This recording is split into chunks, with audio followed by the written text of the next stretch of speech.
शाळा तर सुरू झाली, पण मुलांचा काही अभ्यासाचा मूड नाही. मग अशा वेळी फॉलो करा ह्या 3 टिप्स. मुलं स्वतःहून आनंदानं करतील अभ्यास. तर नमस्कार मित्रमैत्रिणींनो, आपण बघत आहात माझे यूट्यूब चॅनल एज्युकेशनल मनोहर, ज्यावर आपल्याला पाहायला मिळतात इयत्ता 5वी ते 10वीचे इंग्रजी विषयाचे व्हिडिओज, सोबतच इंग्रजीच्या संपूर्ण ग्रामरचे व्हिडिओज आणि नागरिक आणि कर्मचाऱ्यांसाठी माहितीपर म्हणजेच इन्फॉर्मेशनल व्हिडिओज. या सर्वांच्या प्लेलिस्ट या व्हिडिओच्या डिस्क्रिप्शनमध्ये देण्यात आलेल्या आहेत. त्यावर जाऊन आपल्या कामाचे आवश्यक असलेले व्हिडिओज पाहून घेऊ शकता. तर शाळा सुरू झालेली आहे, पण विद्यार्थ्यांचं मात्र अभ्यास करण्याचा कोणताही मूड नाही आणि ही तक्रार प्रत्येक पालकांची आता आहे. मग अशा वेळी करायचं काय? तर याचं उत्तर आहे की या 3 टिप्स फॉलो करून बघा. मुलं स्वतःहून आनंदानं अभ्यास करतील आणि या पद्धतीनेच आपण जर त्यांचा अभ्यास घेतला तर वर्षभर त्याचे फायदे आपल्याला मिळतील. मग या 3 टिप्स कोणत्या, त्याबद्दलची सविस्तर माहिती आपण आजच्या व्हिडिओमध्ये बघून घेणार आहोत. त्यामुळेच या व्हिडिओला सुरुवात करण्यापूर्वी हे चॅनल एज्युकेशनल मनोहर यावर आपण नवीन असाल तर हे चॅनल आपण सबस्क्राईब करायला विसरू नका. आणि हा व्हिडिओ बघितल्यानंतर या व्हिडिओला 1 लाईक आणि जास्तीत जास्त शेअर करायलाही आपण विसरू नका. तर बघूया की कोणत्या टिप्स फॉलो करून तुम्ही मुलांना आनंदानं अभ्यास करायला बसवू शकता. तर उन्हाळी सुट्टी संपून आता पुन्हा एकदा नुकतीच शाळांना सुरुवात झाली आहे. शाळा सुरू होतात तेव्हा सुरुवातीचे 2-4 दिवस मुलांना खूप उत्साह असतो, कारण नवा वर्ग, नवी पुस्तकं, नवे दफ्तर अशा गोष्टींमुळे ते एकदम आनंदात उत्साहात असतात. पण जसा जसा नव्या गोष्टींचा उत्साह मावळत जातो तशी तशी मुलांना शाळा आणि अभ्यासही हा कंटाळवाणा होत जातो. मुलं शाळेत तर जातात, पण घरी आल्यानंतर अभ्यास करायचा त्यांना जाम कंटाळा येतो, कारण सुट्टीमुळे अभ्यासाची सवय फार मोडलेली असते.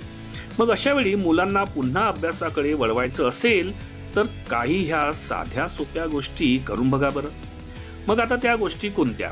मग आपण बघूया की मुलांचं अभ्यासात मन रमावं म्हणून करावं तरी काय. तर यामध्ये पहिली गोष्ट आपल्याला करायची आहे ती आहे अभ्यासाचे तास.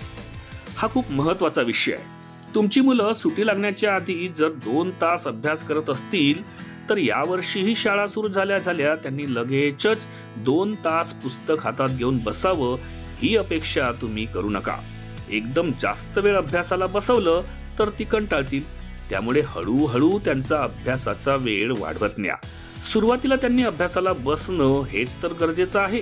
त्यामुळेच अभ्यासाचे तास त्यांचे कमी पासून जास्त असे तुम्ही वाढवत न्या.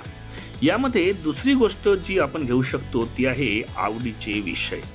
आता मुलांच्या आवडीच्या विषयापासून अभ्यासाला सुरुवात केली तर त्यांचा उत्साह टिकून राहतो.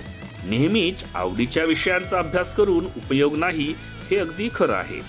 पण आता सुरुवातीला त्यांना अभ्यासाची गोडी लागण्यासाठी काही दिवस आवडीचा विषय रोज थोडा वेळ का असेना पण करू द्या. त्यामुळे आवडीचा विषय हा सुद्धा एक महत्त्वाचा असा एक मार्ग किंवा महत्त्वाची अशी एक ट्रिक आहे जी आपण मुलांना अभ्यासाकडे वळवण्यासाठी वापरू शकतो.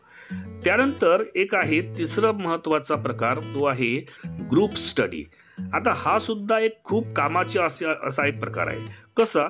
तर मुलांच्या जवळच्या मित्रमैत्रिणींना तुमच्या घरी अभ्यासाला बोलवा आणि त्यांना एकत्रित बसून अभ्यास करायला लावा.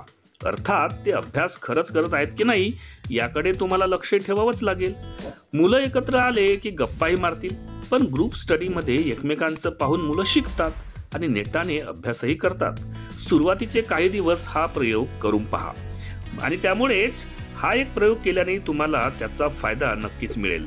तर ग्रुप स्टडी, आवडीचे विषय किंवा अभ्यासाचे तास हे 3 साधे आणि सोपे मार्ग वापरून तुम्ही तुमच्या मुलांची जी एक प्रकारे उन्हाळ्याच्या सुट्टीमध्ये अभ्यासाची आवड निघून गेलेली आहे किंवा कमी झालेली आहे, तो अभ्यासाची आवड किंवा तो अभ्यासाचा मूड तुम्हाला त्यांचा हळूहळू बनवता येईल आणि त्यामुळेच मुलं स्वतःहून आनंदानं अभ्यास करतील यात काही शंका राहणार नाही.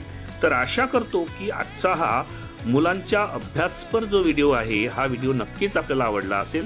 त्यामुळेच अशाच पद्धतीचे तुम्हाला माहितीपर व्हिडिओज बघायचे असतील तर त्यांची प्लेलिस्ट या व्हिडिओच्या डिस्क्रिप्शनमध्ये इन्फॉर्मेशन एज्युकेशनल मनोहर या नावाने देण्यात आलेली आहे. त्यावर जाऊन आपण अशाच पद्धतीचे व्हिडिओज पाहून घेऊ शकता. हा व्हिडिओ आपल्याला आवडला असेल तर त्याला एक लाईक आणि जास्तीत जास्त पालकांना आपण शेअर करायला विसरू नका।